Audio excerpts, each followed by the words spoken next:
Hi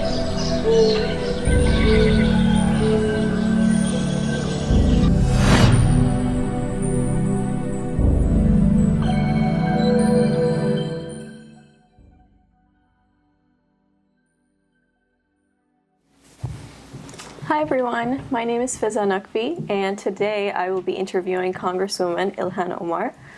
Congresswoman Illhan Omar is a Democratic U.S. Representative for Minnesota's 5th Congressional District, serving since January 2019. She made history as the first Somali-American legislator in the U.S. when elected to the Minnesota House of Representatives in 2016. In 2018, she became one of the first 2 Muslim women elected to Congress.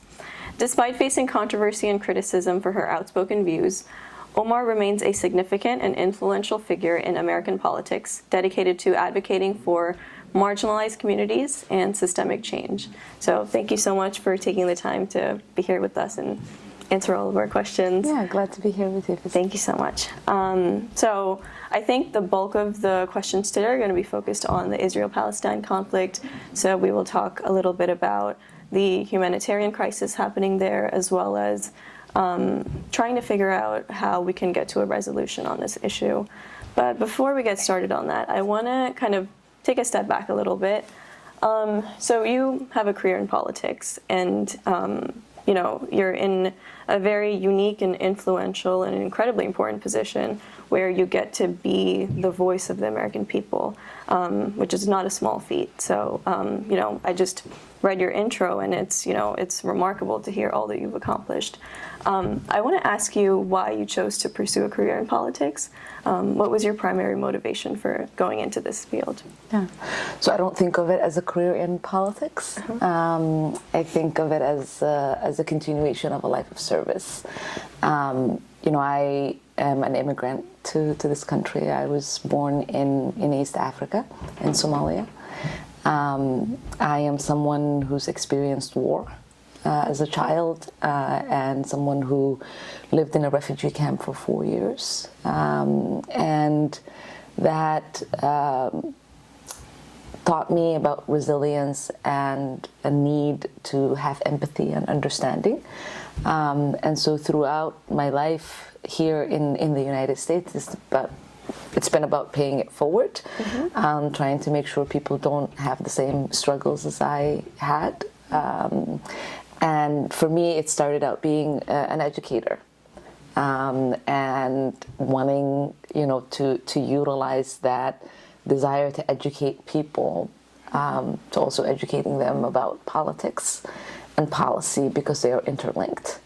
Everything in our lives every single day is impacted by politics, because the policies that govern what we are able to do and not do, whether we have prosperity or not, whether we continue to struggle or thrive, that is all linked to policies that are being made, either people on our school board or our city council, our mayors, our state leaders, and then obviously our federal leaders. And so for me, when I first ran for office to be a state legislator, I ran because I wanted to be represented by somebody who understood the struggles that our communities were having, and who was going to be a voice and a fighter for us. And at the time, we had a 44-year incumbent who was really out of touch with the needs of the people that she was representing. And so I ran out of that desire, and not because I was interested in being a politician. And when Keith Ellison, who was the first Muslim to be elected to Congress, decided to run for Attorney General, I knew that that voice was really important. It was for me and for so many of our communities, and I wanted to continue his legacy and continue to be a voice for working people, for people who are interested in peace building, and people who understand what representation really means. I love that. I think that, you know, to your point, that you were inspired by the first Muslim woman to come on, and then you know, kind of took that Muslim man, yes. And then you took that as inspiration to you know, channel your own desires that you had. It just goes to show that, you know, there's a sort of ripple effect that happens when you see courageous people, you know, standing up for what they believe in, and then you want to do the same. And then I think your comment about, being an immigrant and wanting to be a voice for that group of people, I think that also resonates with a lot of people because, of course, there's not, as much representation as there is for those who are, haven't seen the struggles that immigrants have seen. Right. So it was very inspiring to hear. So thank you for sharing that. Of course. Let's dive into the Israel-Palestine conflict. So this issue, of course, is very prevalent in our world today, but it's been an ongoing conflict for years, as we all know. Can you just briefly share your thoughts on the current situation happening in Palestine and Lebanon, and talk a little bit about how it's impacting that specific region, but also, the whole world at large? Yeah. I mean, I've always said you can't bring about peace with war, and we're certainly seeing that play out as, Netanyahu carries out his genocidal war in Gaza. We've all seen the horrors of the hundreds of thousands of people whose lives have been impacted. We've seen the children who are slaughtered, some still missing. We've all felt that grief, and we all knew that the longer we are unable to implement a ceasefire, the more that we have regional instability, and that conflict grows. And we've seen that with what's happening now in Lebanon, and the ripple effects that it's had on Syria and other places, Yemen and so on. And so I do think the only way to bring about peace is to make sure that there is dialogue, that there's understanding, and that the historical context of why we are here matters. And people who have been oppressed, whose land has been stolen, have to have a voice at that table, and it has to be rectified. Absolutely. Let's talk a little bit about the United States' involvement in all of this. So, the U.S. and Israel have had a long-standing, let's call it a partnership. How do you respond to those who say that the U.S. is enabling Israel's military actions through unconditional financial and diplomatic support? What's your stance on that? Absolutely, they are. We have generals on record, IDF generals, and high-level cabinet members who say if the United States stopped sending weapons, this war would end. And so we know that we have not just enabled, but are carry some responsibility for what has taken place. Nice. Let's dive into the humanitarian concerns, and then we'll talk about what your opinion is on some of the resolutions that we can hopefully achieve in the future. So, humanitarian conflict, of course, I think at its core at this point, the Israel-Palestine issue has become an issue more of humanity than anything.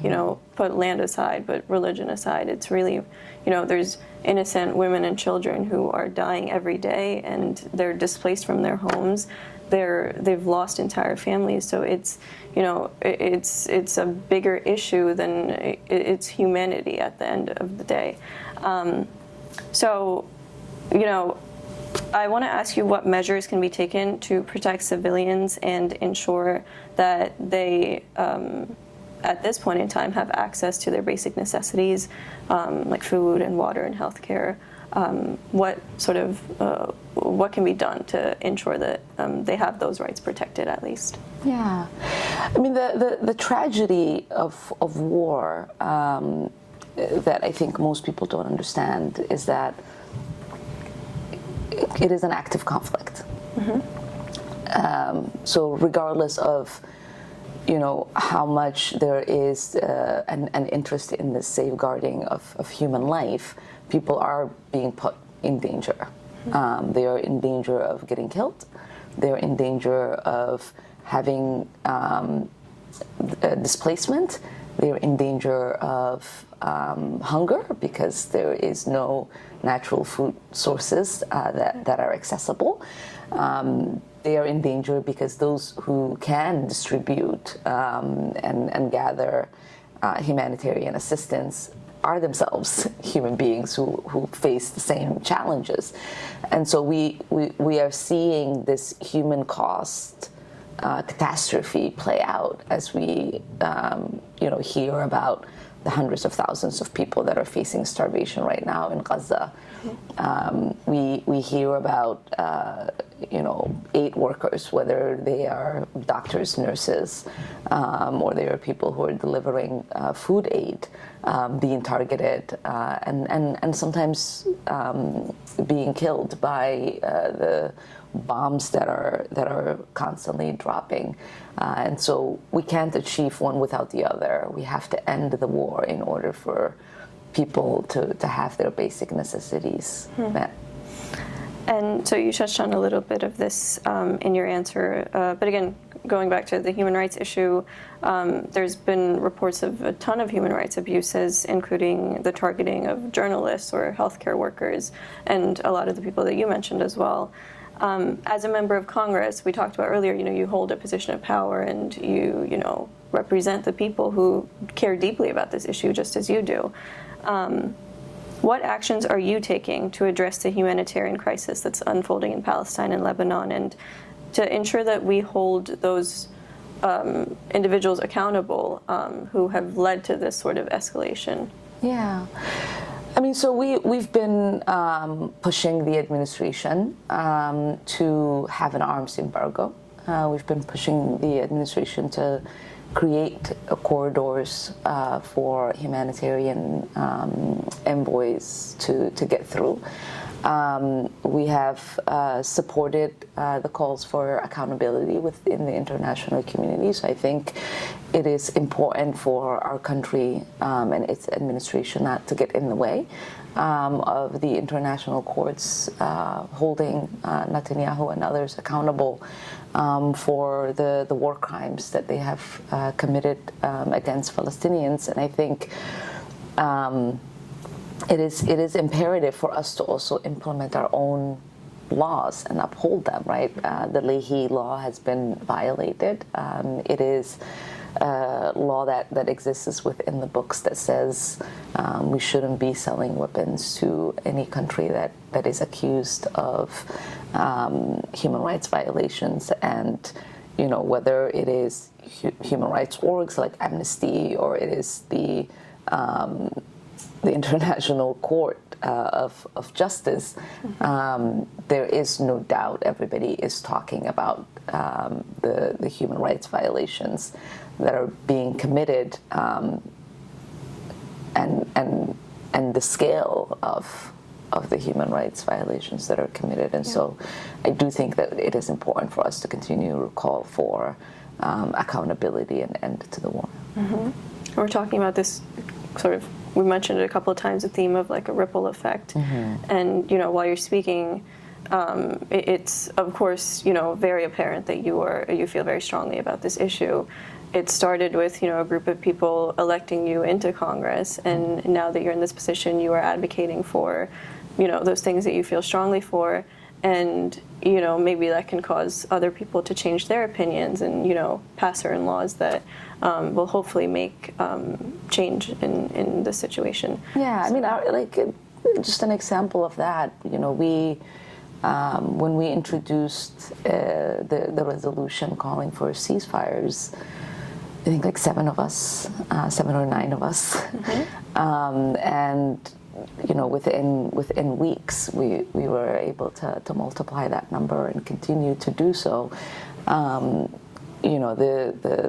Senate had a resolution to have an arms embargo to hold the sales of weapons to Israel. And traditionally, it has only been 2 senators that would sign on to a resolution like that. Mm-hmm. And in just a couple of weeks ago, we had about 18 senators who voted for that resolution. And so, yes, people of conscience have the ability to inspire others to utilize their heart, to see the humanity of others, and to bring them to be advocates for peace and justice. I love this. Let's talk about the resolution piece. So, in terms of the international community, what role do you think that the international community should play in resolving the conflict? And are there any specific policies or initiatives that you would like to see implemented? Yeah, I mean, the biggest hurdle, we've seen the UN, whether it's the general body or the Security Council, we've seen movements, and in a cohesive way, to say, it's important to not allow Israel to continue to have the impunity that it's had. There has to be some accountability. And we've seen the United States use its veto power. And so the international community is there, when Israel started its bombing campaign, Bernie Sanders and I led 495 members of our own Congress, but also parliamentarians around the world to sign on and to say, we can't watch and allow this to take place. People to be collectively punished for what others have done. And so to me, it tells me that, the international community is there and ready for accountability. The only problem is the U.S. government. And so we all, I think, as citizens, as leaders, have a responsibility to hold the U.S. government accountable for its hypocrisy, because we say we're for the rule of law, that we respect international law, and clearly we are willing to violate that on the behest of Israel and its military. Yeah, and you're certainly doing a great job of trying to make sure that the U.S. does get held accountable for it. I also want to ask you what your take is on the proposal for a two-state solution, and are there any alternative solutions that you think should be explored? You touched on this a little bit, but... Yeah, I mean, there are peoples that are impacted by this, and that's not you and I. And I think oftentimes the conversations about what should happen, that does not include Palestinians, is the reason that we oftentimes don't find a solution, right? This two-state solution has become something that's on paper, and no one wants to actively work towards it. And oftentimes you'll see pundits on TV, and they are mostly speaking from a pro-Israel viewpoint, and you never have anyone that is affiliated with Palestine or that's an advocate for the rights of its people. And so I think in order for us to find a solution, it has to be one that includes the very people that are impacted by whatever resolution we ultimately advocate for. Nice. How can the U.S. balance its relationships with both Israel and Palestine to promote a peaceful resolution to the conflict? Well, we have to actually do the thing that we say we want to do, which is to be a neutral actor. And you can't have neutrality if you've chosen a side. Yeah. And we have sided with the side that is causing the human rights violations, that is carrying out an apartheid, that is actively committing a genocide. And so it is hard for us to be a good negotiating partner in that space, because we clearly are allowing these atrocities to play out. And so we have to pull ourselves back and be willing to recognize the humanity and the desire for safety and liberation for all the people in order for us to bring about the peace that we say we are after. I love that answer. I was waiting to hear what you would say with that. So just a couple of questions to wrap up. You talked a little bit about your background in the beginning. So you mentioned in your intro, but you are a Somali American Muslim woman. And with that background, I want to ask why this issue specifically resonates with you so much, and why you feel that there should be a stronger voice in this area, and why you support so much activism in this space. Yeah, I mean, I think for me, it moves me because I am someone who really hates bullies. I'm someone who has, like I said, survived war as a child, and so I can understand and empathize the kind of the level of trauma that Palestinian children have experienced. And how that generational trauma carries with all the reiterations of wars and displacement that they have experienced within their own land. And so for me, that level of injustice is something that no human should be able to ignore. Yeah. And so I am moved passionately because if I was in their situation, I would want somebody to advocate for me. Yeah. I like that you, in the beginning, simplified it to someone who hates bullies, because of course it's such a important, huge issue. Yeah, but at the end of the imbalance of power is enormous, and the fact that nobody's saying knock it off, instead enabling the bully, is a tragedy. It is truly and genuinely baffling to that, like you said, it's a issue of humanity. There's people that are dying, and nobody seems to be, taking action against it. So, of course, the message that you stand for, I think all of the Muslim people and everybody that supports Palestine and humanity is very, very thankful to you for your voice. I want to end with one last question. So, I think because we're not, sitting in Palestine or Israel, although we are, somewhat connected to the conflict, it's not like we're living through it.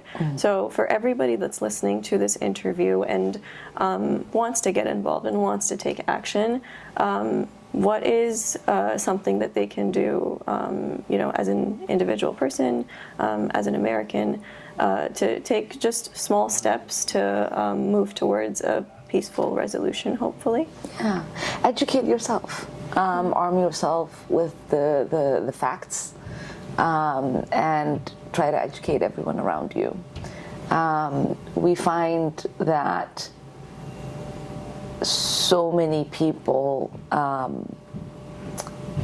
might have an opinion on who is on the right or on the wrong, but oftentimes they don't have facts. And they don't understand the ways in which the United States and its governments, with our tax dollars, have been complicit in decades of harm. And so we have a responsibility as American citizens and residents of this country who are taxpayers to be curious about what the federal government is doing with our dollars, and whether we are comfortable in having blood on our hands without our consent. And so if you do not consent, then reach out to your representatives up and down, from local representatives to the people who represent you on a federal government, whether that is your members of Congress, your senators and House representatives, and the administration itself. People can call into the White House and express their anger and frustration in what the government is doing on with our tax dollars. And to your point, I think it's important to point out that everybody has a voice, and however you feel, you should be able to voice it openly. Yeah. Nobody has an anomaly. In the United States with getting their voice out. We all have the same constitutional protections. We are all members of this society, and we are all represented by someone in all levels of government, and that person should be held accountable to us, and we can't hold them accountable if we have not told them what we would like them to do. So engage the people that represent you, because it is a representative democracy, and they are supposed to represent your interests. Yeah, it starts with small changes, and it can lead to a big impact. Right. I just want to thank you again for sitting down with us and answering all those questions. It was great to hear your insight. And I'll say again that it's wonderful the work that you're doing in Congress, and the sort of strong woman that you embody. It's inspirational to me, and I know that it's inspiring to many more people. So we appreciate all of your work. And thank you again for being here. Appreciate it. Thank you so much for having me.